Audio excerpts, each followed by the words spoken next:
All right, so I'll go into a little bit more detail now about how we can use Streamline to profile CPU performance and how we can act on feedback to optimize for CPU performance. So I'll be walking you through an example using the ASTC texture compressor, which Meli briefly mentioned on his last slide, I think.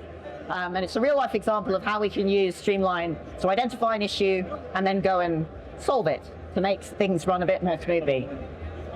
So just to give you a quick overview of Streamline again, there are three main aspects to it. The first is holistic system behavior profiling.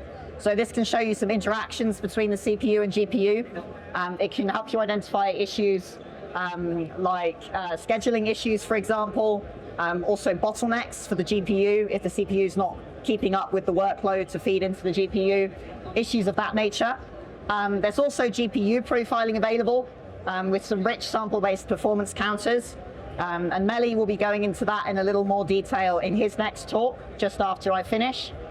And what I'll be talking about today is software profiling for CPU, in particular looking at a hotspot profiler for native code, and also some visualization for processes and CPU threads.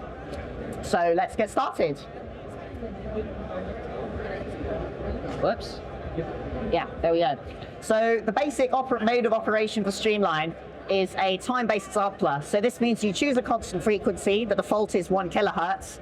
And correspondingly, you have a fixed time interval. When it ends, you take a sample of what the CPU is currently doing. You let the time interval run again, you take another sample. So it's constant frequency, time-based sampling. And what happens every time you take a sample is that the BC and call stack are captured, and Streamline can then help you to visualize hot functions and hot call paths. And the profile can show you the time density of which functions are taking up the most CPU clock cycles. So you can see at the top there, it's kind of in order of which functions are taking up the most CPU profiling time. And those ones at the top are probably the ones you want to be looking at in terms of optimization, because optimizing those will make the biggest overall difference. Okay, so let's take a slightly closer look at this call stack that we were looking at earlier.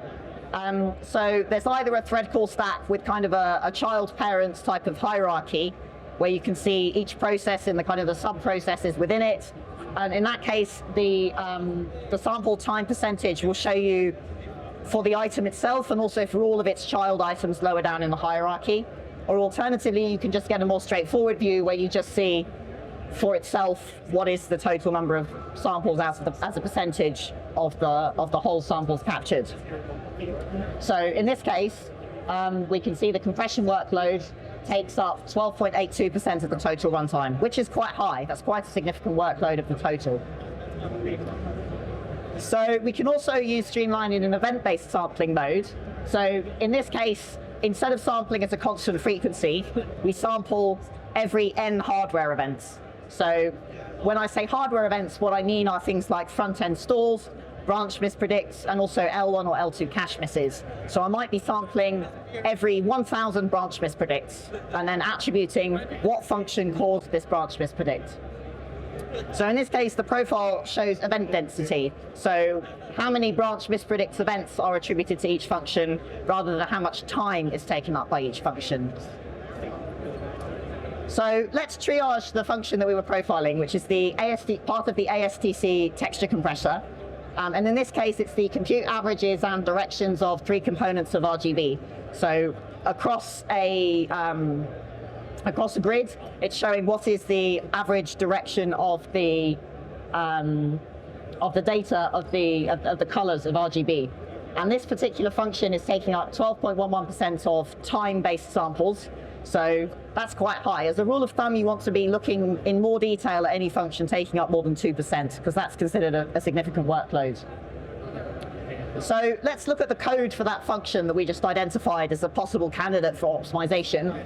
So you can see here the main component is the for loop and the if statements. You don't need to look at the code in too much detail. The main point to take in here is that you have a for loop and it's running an awful lot of if statements. And what you see on the right here is a disassembly of that code, so a disassembly into individual machine instructions.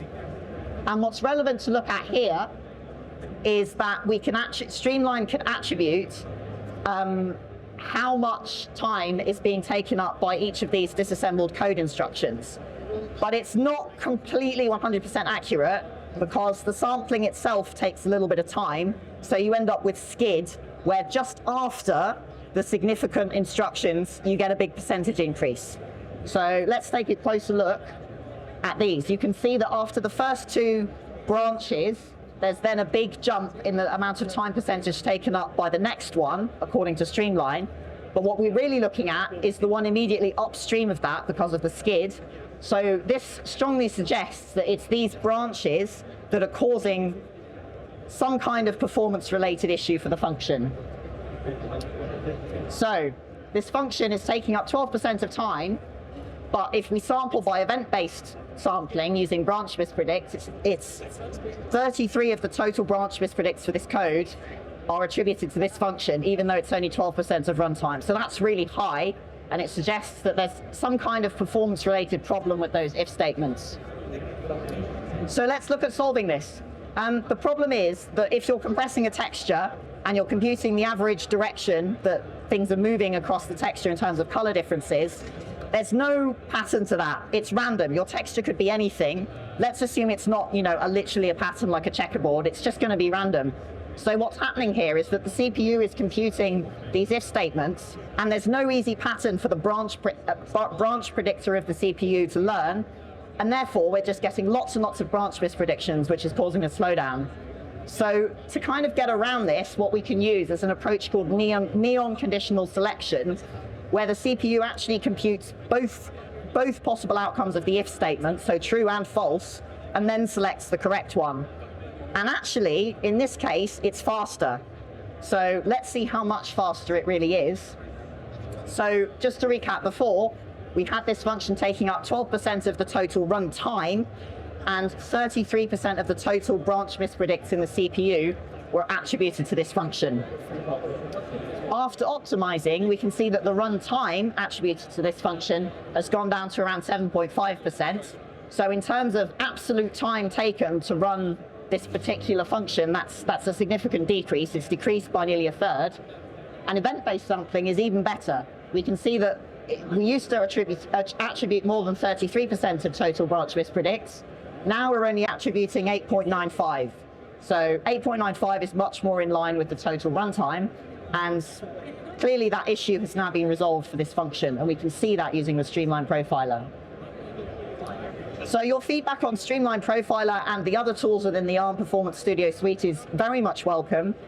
We'd love to engage with you. ARM really cares about supporting you guys in the developer ecosystem. We want you to use our tools. They're free to use, they're free to download, and we'd love you to make best use of them to improve your user experiences and make them really smooth, run fast, all that kind of good stuff. So yeah, get in touch, join the ARM developer program, engage with us. And our next talk is going back to Melly, who's going to talk to us more about the use case of Streamline for GPU profiling, which is another aspect of that tool. So thanks so much for listening. If anyone wants to scan a QR code quickly, go ahead. I'm just going to switch over the microphones.